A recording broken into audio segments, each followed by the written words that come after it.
안녕하세요. 반반한 복덕바입니다. 구독과 좋아요, 알림 설정, 회원가입 부탁드리겠습니다. ECB, 유럽중앙은행은 지난달 약 2년간의 기준금리를 고공으로 유지하다가 급작스럽게 인하 쪽으로 가닥을 잡고 기준금리 인하를 전격 단행을 했었죠. 이 당시만 해도 이제 산타 랠리가 시작이 되듯이 흰눈 사이로 썰매는 간다. 연속적인 금리 인하 랠리가 펼쳐질 것으로 보였는데 바로 다시 금리 수준의 브레이크를 잡아버리는 이변을 연출했습니다. 그냥 서둘러서 금리 인하로 가는 차를 멈춰 세웠는데 금리 동결을 어제 만장일치로 결정을 했죠. 이유는 당연히 물가가 안 잡혀. 국내 가격 압박이 계속해서 죄어오는 분위기가 무르익어 가니까 전달에 금리를 인하한 효과가 전혀 나타나지 않는 겁니다.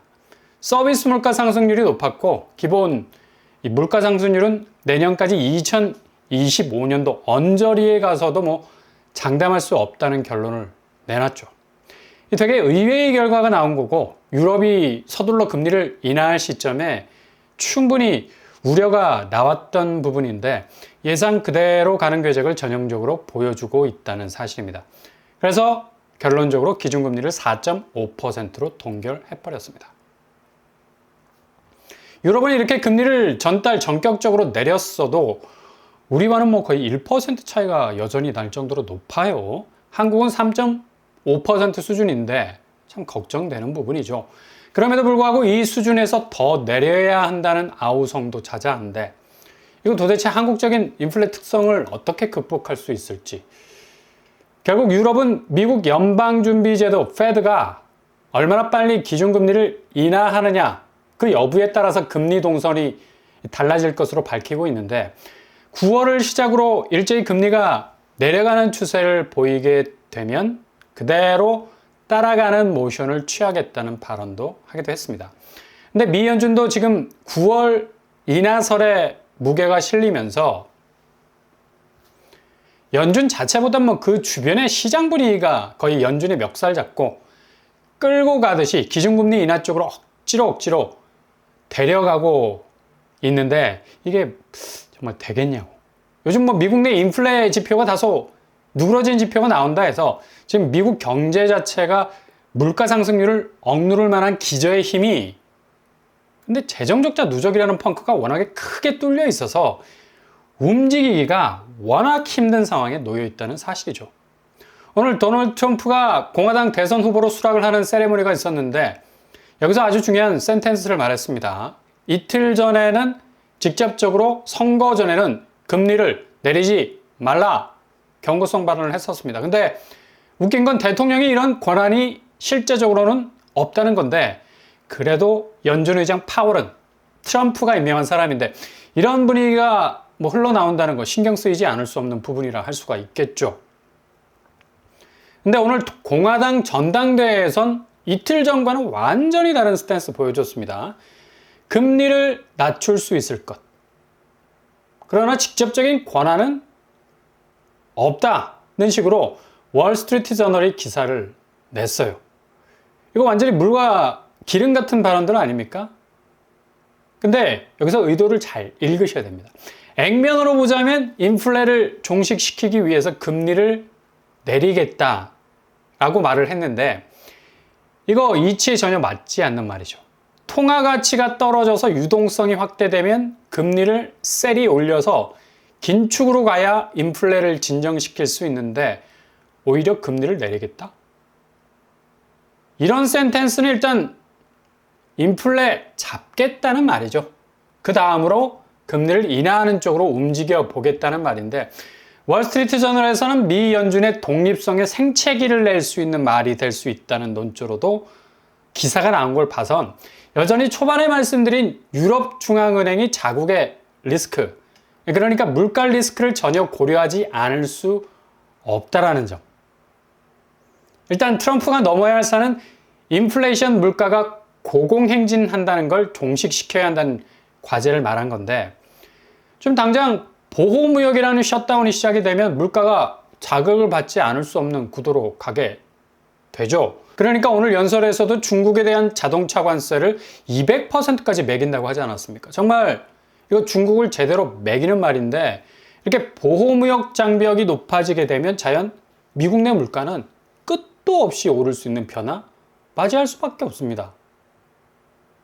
왜냐? 상대적으로 저렴한 중국산 제품이 더 이상 저가 공세를 못하기 때문에 시장에는 고만고만한 제품들이 개눈 감추듯이 사라지게 되고, 가격에 대한 선택지는 더욱 좁아져서 소비자들이 상대적으로 높은 제품과 맞닥뜨려야 하는 상황에 처하게 되는데, 실제적으로 트럼프가 오늘 연설에서 한 말, 인플레를 떨어뜨리겠다는 것도 에너지 원가를 어떻게 해서든 생산량을 늘려서 여기에 쇼부를 쳐서 물가를 떨어뜨리겠다는 건데 쉽지 않죠.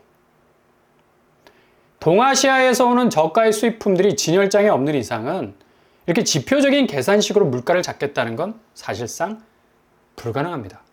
그래서 트럼프가 재선에 성공하게 되면 인플레 위기는 사실상 커질 수밖에 없는 수순으로 간다는 얘기입니다. 그러니까 앞뒤가 안 맞는 말일 수 있는데, 아무튼 이건 지켜봐야 하고, 금리를 떨어뜨리겠다는 것도 이틀 전 블룸버그와의 인터뷰가 아마 속마음일 겁니다. 금리 수준을 유지해야 앞으로 무역 분쟁으로 인한 물가 다잡기가 가능한 건데, 앞으로 대선까지는 3개월 정도 중도파까지 죄다 흡수하고 미국 중산층까지 잡아내려면 그들이 제일 원하는 건 바로 금리 인하라는 키워드, 얼마든지 그 전망을 긍정적인 측면에서 말해줄 수 있는 거죠. 그들의 마음을 대변해 준 겁니다. 내가 니들 마음 다 알아. 그러나 아직 갈 길은 멀다. 이틀 전 블룸버그와의 인터뷰에서 나온 말들의 수위를 아주 부드럽고 완곡하게 오늘 공화당 전당대회에서 밝힌 것으로 보인다는 얘기죠. 국내 소식통들이 이 두 문장 가지고 아마 거의 연말까지 써먹을 가능성 아주 많아요. 거의 기준금리 인하 시기는 못이 박힌 것처럼 고정된 것으로 추파를 던질 건데, 앞으로 금융환경은 걷잡을 수 없는 대혼조세 속에 들어가게 될 것 같습니다. 결국 정치적인 센스에서 나오는 말과 경제적인 팩트에서 나오는 말을 잘 구분해서 들어야 된다는 얘기입니다. 지금 공화당 중심에서 추진하는 다시 한번 강한 미국으로 돌아가기 위해선 물가를 희생하지 않고는, 그러니까 인플레를 조금 각오하지 않고는 그 어떤 정책도 먹힐 수 있는 게 하나도 없어요. 결국 경기 지표에 실사적인 체크인을 주구장창 해대는 미 연준이 다시 기준금리에 제동을 걸 수밖에 없는 급변하는 환경으로 갈 수 있는 새로운 문이 열린 거라 볼 수가 있습니다. 앞으로 한 치 앞도 내다볼 수 없는 금융환경 펼쳐지게 될 거고요. 그러니 지금 아파트 거래량 6,829건이 6월달 거래로 올라오고 있는데 아마도 7,000건에 육박하지 않을까라는 이 조심스러운 전망까지도 나오고 있는 상황이죠. 이렇게 지금 금융환경이 시시각각 어떻게 바라보느냐에 따라서 달라질 수 있는, 사시사철이 그냥 한순간에 녹아있는 것처럼 달라지고 있다는 건데, 이러니 더욱 매수세는 급한 마음이 드는 거라. 지금 바로 지갑 열어서, 아니 대출 창구 두드려서 자금을 땡겨 집을 사지 않으면 죽을 것 같은 생각이 들고 그냥 쫓기듯이 매집을 해보려는 의지를 드러내고 있는 건데, 실제로 집값이 올라가는 지표가 집을 사려던 사람들의 마음에 브레이크를 그리 크게 걸게 하진 않았어요. 오히려 더욱 동기부여가 돼서 빨리 사서 세이프해야겠다는 전환점이 되기도 했는데, 이젠 이게 집값 자체의 가격표가 집주인들 손에 의해서 자꾸 바뀌기 시작을 하니까 덜컥 겁이 나는 거죠. 이렇게 서둘러 사는 것도 결국 고점에 물릴 수도 있겠다라는 상투 잡는 일이 될 수 있어서 섬찟하면서 그 추세가 멈추기 시작을 하고 있는데, 누가 급작스럽게 올라가는 집값 붙들고 그냥 끝까지 갈 때까지 가보자라는 막가파식 생각할 수 있겠습니까? 지금 초반에 본 것과 같이 유럽 중앙은행은 한 차례 금리 내렸지만 물가가 도통 잡히지를 않는 자가당착에 빠져버렸어요. 그래서 이번 달 기준금리 동결, 여전히 4.5% 고금리. 한국 역시도 아무리 미국이 금리를 내린다 하더라도 국내 현안의 PF 리스크, 가계부채 천문학적인 증가 추세로 쉽게 금리를 움직일 만한 여유가 거의 없습니다. 이 상황에서 미국의 기준금리마저도 기대와는 달리 이후 들어설 정부에 따른 보호무역 관철로 인해서 물가 압박은 더욱 심해질 건데, 당연히 한국 금융환경은 지대한 영향을 받을 수밖에 없는 거죠.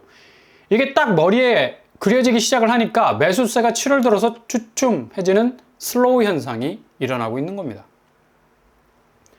게다가 수요를 뒤에서 쭉쭉 밀어줄 수 있는 자금의 백업도 하반기 지나면서 아주 어려운 국면에 처하게 될 건데, 한국은행이 발표한 국내은행과 비은행 공통적으로 대출 태도에 대한 분위기, 상당히 먹구름이 잔뜩 끼어 있다는 걸 볼 수가 있죠. 국내 은행의 대출 태도는 다소 강화 쪽으로 간다는 것. 그리고 이와 동반해서 신용 위험도 중소기업 중심의 높은 수준으로 리스크가 올라갈 것으로 전망. 자영업자 폐업이 100만 명이 넘는 지점까지 와 있는 내수 부진의 극한 상황에선 중소기업 역시도 어려울 수밖에 없는 거고, 대출 수요는 반대적으로 궁지에 몰리니까 수요는 더 늘어날 수밖에. 비은행 기관마저 마찬가지로 이런 기조로 흐르게 될 거고, 신용 위험도 당연히 PF가 물려 있는 곳들이니까 이걸 제대로 밸런스를 잡기 힘든 상황에 처하게 되고요. 이렇게 금융권에서의 대출 수요는 하반기를 지날수록 상당 부분 물줄기가 줄어들 수밖에 없다. 그러니 부동산 자금 동선이 더욱 협소해질 수밖에 없는 건데, 어제 경제부총리도 기획재정부에서 부동산 관계 장관회의 통해서 9월에 시행될 스트레스 DSR 2단계 절대로 다시는 연기할 일 없이 바로 시행하겠다고 못을 박았습니다. 워낙 가계대출 증가세가 폭주를 하니까 2달 연기한 게 발목을 잡을 수 있는 여지가 있어서 특단의 조치를 통해서 지금 과열되고 있는 시장을 쿨다운 하겠다는 건데, 기재부에서 이런 말들이 수장을 통해서 나오는 것도 그만큼 하반기를 지나면서 가계대출 창구는 계속해서 좁아질 것이라는 자금 동선의 차단이 제일 우선순위로 진행이 될 것으로 보입니다. 그래서 지금 서울 불장이라고 말하는 기묘한 집값 오름세는 미국과 유럽이 직면한 물가 상승률에 대한 압박의 가능성이 향후 금리 인하 전망이라는 핑크빛 그림에 먹칠을 할 가능성이 높아져서 국내 금융 상황이 더욱 타이트하게 쪼여질 수밖에 없는 부동산 불장으로 이어질 수 있는 그 물에 끼얹을 수 있는 기름이, 그 자금이 그리 원활하게 돌지 않을 것이라는 얘기죠. 지금의 장세가 그리 오래가지 못한다는 얘기입니다. 이 사실을 염두에 두시면서 하반기에 정말 틈새 나오는 곳들 잘 공략을 하셔서 산을 올라가다가 힘들게 올라가다가 보지 못했던 꽃들, 그저 저벅저벅 내려오다가 그 꽃을 봤네 라는 말처럼 조금 더 상황을 여유 있게 들여다보시면 아주 좋은 기회를 잡으실 수 있을 겁니다.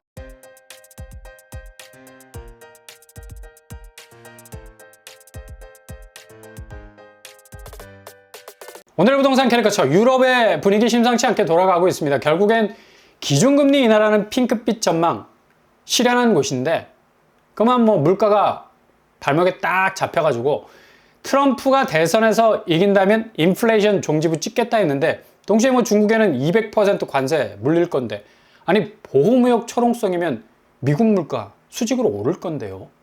무슨 수로 잡을 수 있을까? 정말 한 치 앞도 내다볼 수 없는 금융 환경 속에서 지금 서울 집값은 무모한 레이싱을 하고 있는 와중에 있는 것으로 보입니다.